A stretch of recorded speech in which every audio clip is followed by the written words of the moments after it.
All right, hello. We are starting our new unit, Unit 7, Lesson 1. This is about the three-dimensional coordinate system. So you'll see this picture down below, and it's kind of like if you look at that picture of the hand, if you kind of made like a finger gun type of thing where you've got our X and Y axis, which we're used to, but then we also add in a third axis called the Z axis. So we've got X, Y, and Z axis, which again creates multiple planes. We've got the XZ plane, the YZ plane, and the XY plane. And again, you can kind of see how that looks right here.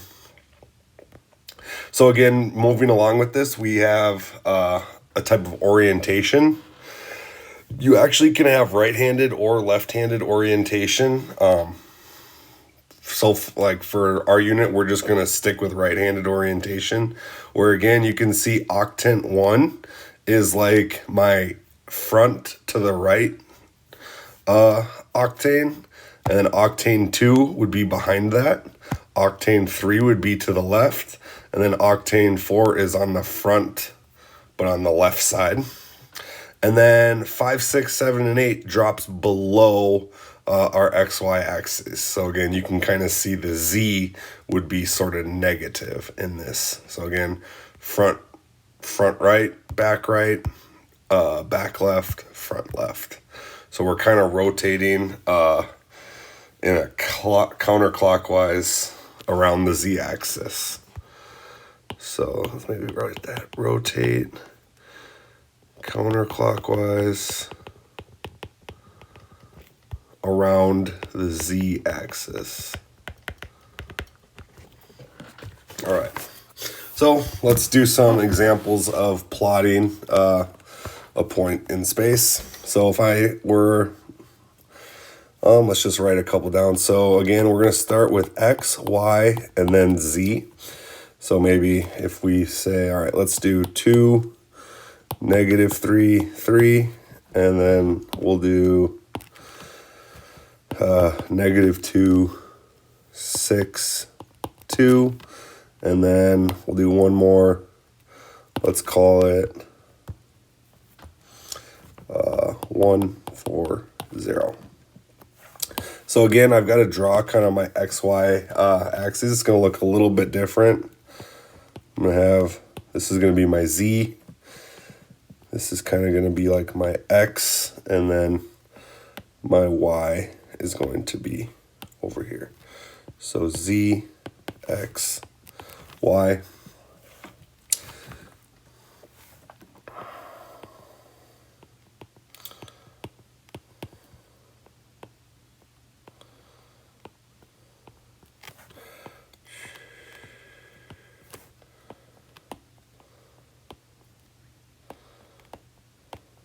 All right, so let's start with the first one, the blue one.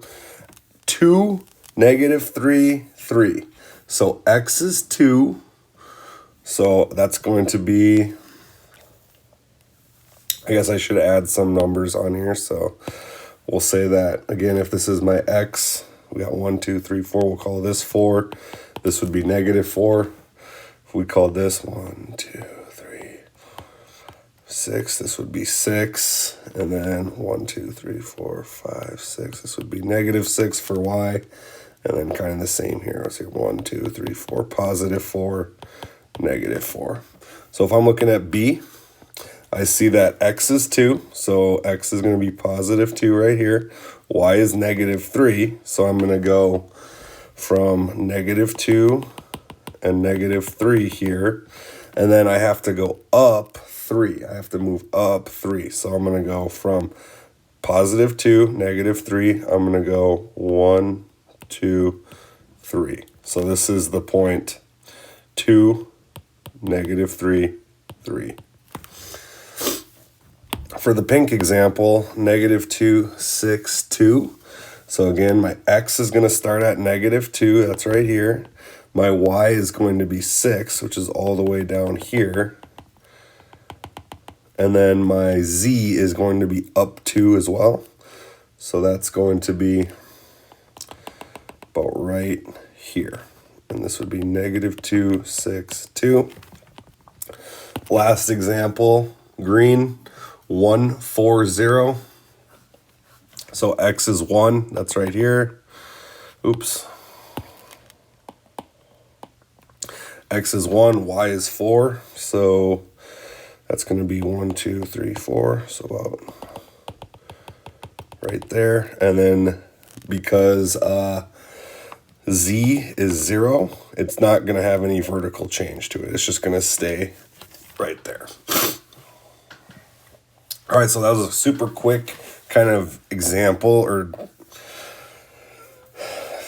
ways as to how to plot points in 3D space. Again, it does get a little bit messy because our paper is not 3D. Our paper is only 2-dimensional. So when we're writing it, again, you do have to try to, be thoughtful about how you're drawing the lines and where you're putting them. So moving along, similar to plotting in space, we also have distance and midpoint formulas. Now the good thing is you guys have used these in the past and they are going to be very similar. So the distance formula is just like what we did. x2 minus x1 squared plus y2 minus y1 squared. But we have to add in one extra step. We got to add in the z's. So again, as far as using the distance formula, you've done it before. That's just the one extra step. So if I was thinking about, all right, find the distance between these 2 points. So here's my first point and here's my second point. Again, I would just label them. So I would go through and I'm going to say x1, y1, z1, x2, y2, z2, and I would plug them in. So 2 minus 1 squared plus 4 minus 0 squared plus -3 minus 2 squared. So simplifying, 1 squared plus 4 squared plus -5 squared. 1 squared is 1, 4 squared is 16, -5 squared is 25. So this is going to equal the square root of 42. So the distance between these 2 points, 1, 0, 2, and 2, 4, -3, is the square root of 42. Midpoint formula, basically the same thing as our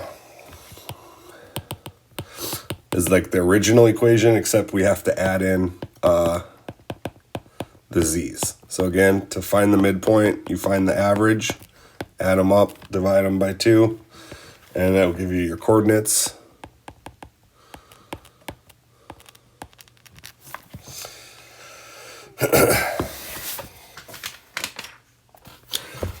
So just again, run through another example. Let's say we want to find the midpoint of 2 points that are located here and here.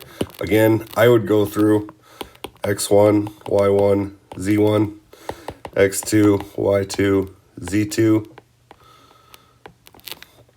And so we're going to say, all right, 5 plus 0 over 2, -2 plus 4 over 2, and 3 plus 4 over 2. So I'm just left with 5 over 2, -2 over 2 plus 4 is 2 divided by 2 just gives me 1, and this is 7 over 2. So my midpoint is right here. All right, the last kind of topic that we're going to talk about today is about spheres, finding the equation of a sphere. So let's say that we have a sphere and the center is h, k, j. With a radius of r,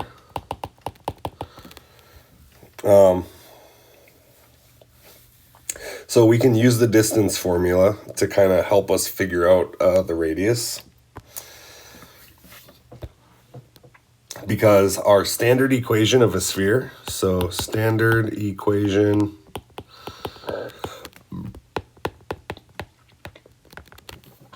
goes like this: x minus h squared plus y minus k squared plus z minus j squared equals r squared.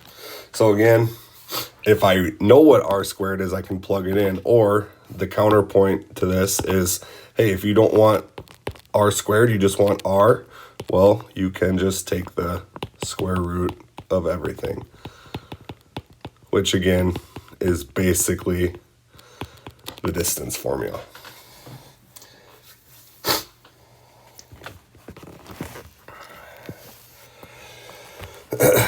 So again, if we think about that, and that means if our center is at 0, 0, 0, we are just going to have x squared plus y squared plus z squared equals r squared. So that's if your center is at 0.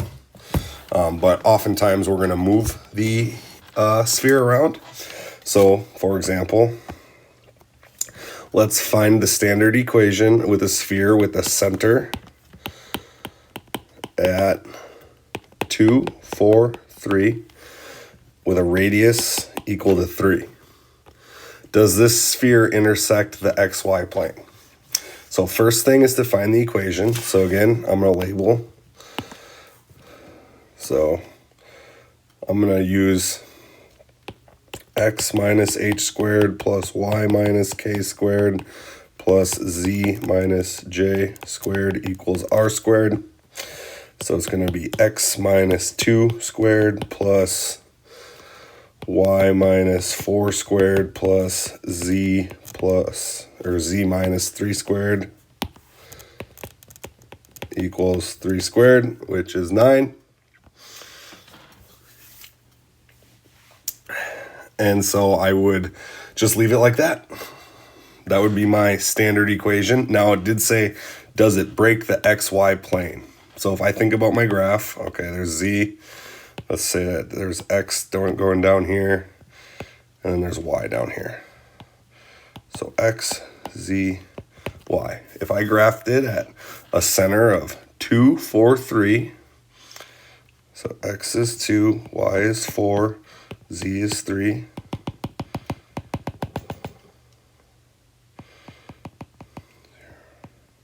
So it's going to be about right here. And I have a radius of 3. That means that my radius is going to go up 3. It's going to go down 3. And if it goes down 3, if I think about drawing my sphere, see if I can do it. That's going to be a cylinder. If I think about how my circle would go, yes, it's going to stop it because a radius of 3 would make it cross. So yes, it would cross the XY plane because the radius is long enough to reach it. All right, last example. I know this video is getting a little long, I apologize. Last example is finding the center and radius of a sphere. So let's say that we are given an equation and our goal is to find the center and the radius. So we're given the equation x squared plus y squared plus z squared minus 2x plus 4y minus 6z plus 8 equals 0. What I'm going to do is I'm going to group things together.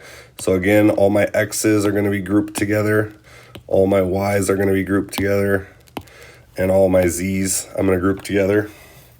And I'm going to actually move this 8 to the other side. So I'm going to write it as x squared minus 2x plus y squared plus 4y plus z squared minus 6z equals -8. So now I'm going to use the complete the square method, which you should hopefully remember from algebra.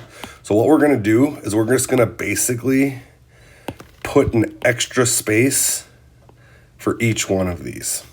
So I'm going to say, all right, x squared minus 2x plus blank, I'm going to put it in parentheses, plus y squared plus 4y plus blank, plus z squared minus 6z plus blank. And I'm running out of room. See if I can move it.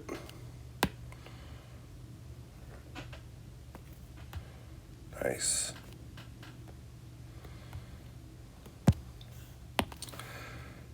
Equals -8. But I have to remember, if I add in blank spaces on the left, I have to add in blank spaces on the right. So how do we figure out the blank space? If we had terms of ax squared plus bx plus c, to find c, we take b divided by 2 and square it. So this is like -2. -2 divided by 2 squared gives me +1. 4 divided by 2 squared, 2 squared gives me 4. And -6 divided by 2 squared gives me +9. Now remember, anything I do on the left, I have to do on the right as well. So now we can simplify this to just x minus 1 squared plus y plus 2 squared plus z minus 3 squared equals -8 plus 1 plus 4 plus 9. It's going to give us 6.